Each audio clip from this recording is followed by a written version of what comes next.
We're going to move on to motion number 10 in the name of Unison, supporting the Northern Ireland peace process. So can the mover of that motion please take to it? Thank you.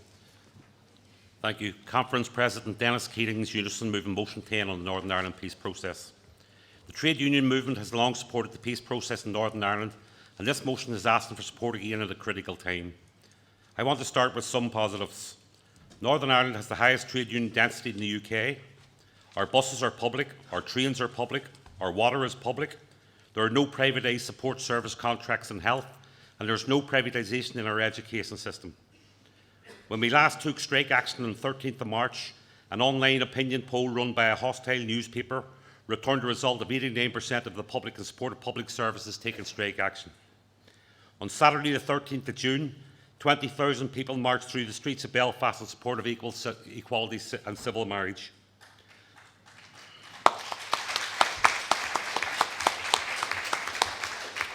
Whilst these are things to celebrate, they are clearly seen as a major threat by the Tory government and their allies in the DUP. So it came as no surprise then that the Stormont House Agreement, brokered in the mouth of Christmas last year, with the explicit involvement of the British government and the tactical support of the Irish government, was used as an opportunity to impose structural adjustment upon us. Consequently, 20,000 public service jobs are to be deleted. Financial penalties have been imposed on the block grant because half of our political parties support the trade union position in opposition to welfare cuts. Our entire political system, again, is on the brink. I want to take this opportunity to call for someone in authority in the Labour Party to call to account the current Shadow Secretary of State, Ivan Lewis, who is continually advocating that our party support the welfare cuts and public service cuts. He is a disgrace and he should be disciplined by his own party. What we are seeking in this motion is not easy. 17 years on, we still do not have a Bill of Rights or an agreed process for dealing with the past, and we're still very much a society emerging from conflict. You tend not to hear about the resurgence of bombing and shootings, but they're very much still with us. We could have hoped for a different government to lobby in this motion, but we still have to confront the current British government with a demand that it lives up to its commitments under an international peace treaty and ceases to destabilise the peace process by viciously imposing austerity. I hope you can all support this motion. Thank you. Is there a seconder for the motion, or is it formally seconded? Seconder for the motion. Thank you.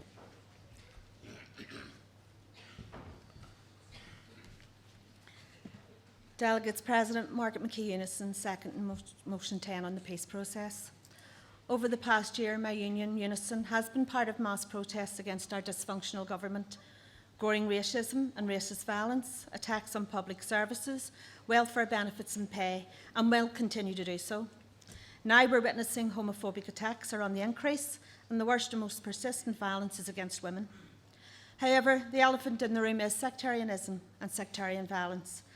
In our deeply divided society, challenging prejudice, bigotry and sectarianism is at the core of what we have to do as a society if there is to be a genuine peace process and justice and equality for future generations. This is precisely what our government has failed to do. This has been aided and abetted by the UK government, which in itself demonstrates a deep disrespect for equality and human rights, and has now turned its attention to attacking the poor and the low-paid. As trade unionists, we continue to take to the streets to protest about a government which will continually demonstrate its inability to agree on the core evils that divide us. There is no agreed legal definition of sectarianism in Northern Ireland, and if we cannot define the oppression, then we cannot properly challenge or eliminate it. Unison and our allies have sponsored an initiative to produce an agreed definition and press our government to take it seriously. The trade union movement is at the forefront of the campaign for the unfinished business in the Good Friday Agreement to be completed. That includes a Bill of Rights for Northern Ireland as promised. It requires a process for dealing with the past so we can move forward in the future. And it requires institutional and systemic promotion of real equality of opportunity. Instead, there has been an almost total rollback on these fundamental commitments in the Good Friday Agreement. The current UK government has demonstrated that it cannot be trusted to fulfil its role as co-signatory of an international peace treaty with the Irish government. During the talks on the Stormont House Agreement, the Irish Government also let us down by joining the Tory call and the Labour Party call for welfare reform to be part of the talks. It does seem that the poor, the low paid and the marginalised in this society are once again being scapegoated by the political process. I live in one of the most socially deprived areas in Europe, North Belfast, where unemployment, closure of schools, lack of social housing, poor mental health and suicide is part of our everyday life. Drug barons and gangsters are sucking the very lifeblood of our young people. This is the impact of poverty and cuts in my community. Northern Ireland needs investment in people and services, not cuts. We need the commitment of the whole trade union movement in this island to work for equality, justice and peace for the people of the 6 counties. I second. Thank you.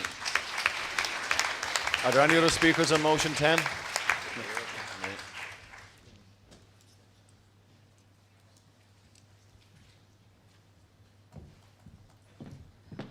President Conference, Maria Morgan from NIPSA to support motion 10, and primarily because it's in relation to the country that we all live in the north day and daily, and the potential that we can see for what can happen coming into the weeks and the months ahead.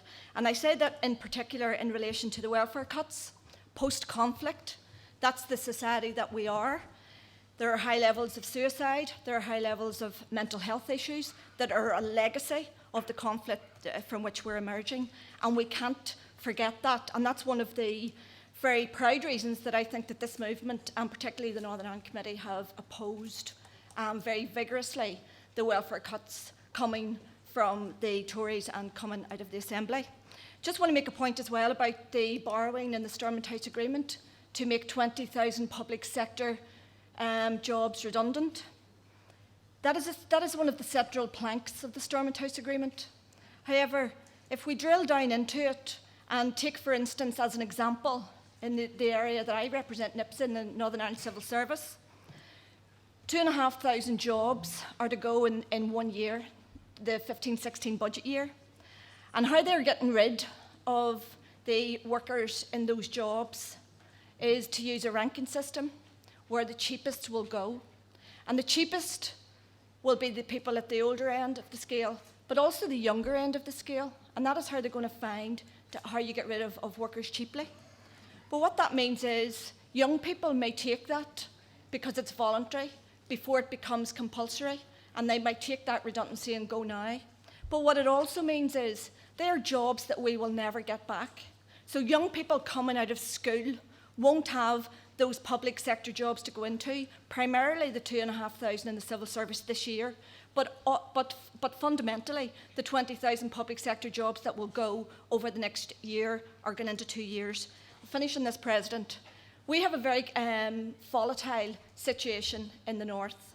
Tomorrow, the Chancellor of the Exchequer will give us a further budget, 12 billion welfare cuts, 13 billion that will have to be found across departments. And if that won't set the touchlight to conflict and the potential for young people in our society in the north and across these islands feeling they are on the scrap heap with no alternative but to the old and as tried and tested and failed methods, then I don't know what will. So please support the motion. Thank you, Maria.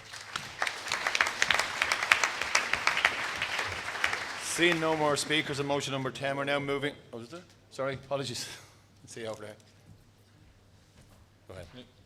Colleagues, Paul Bylan, GMB, without the support of the region, I have to say.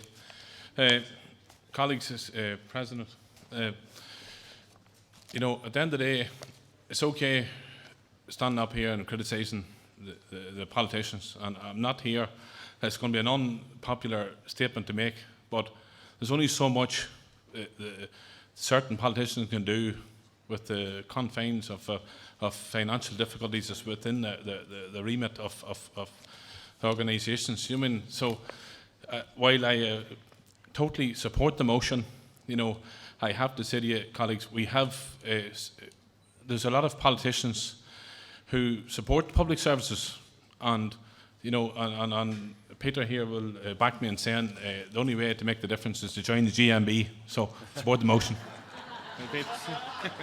After that ad for the GMB, we're going to move swiftly on to motion number 11.